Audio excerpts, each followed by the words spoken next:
Sa unang pagkakataon, inaprubahan ng SAEC ang blockchain company bilang clearing agency, back office system na nagtatapos ng bawat stock trade sa US. Ang kumpanya ay Paxos.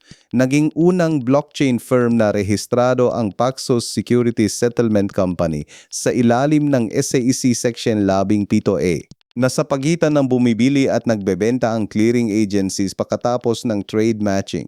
May hawak nito ang DTCC ng ilang dekada. Pwede na ngayong mag-settle ang Paxos ng securities transaction diretso sa blockchain. Inabot ng 7 taon ang approval at nagsimula sa Paxos No Action Letter noong 2011.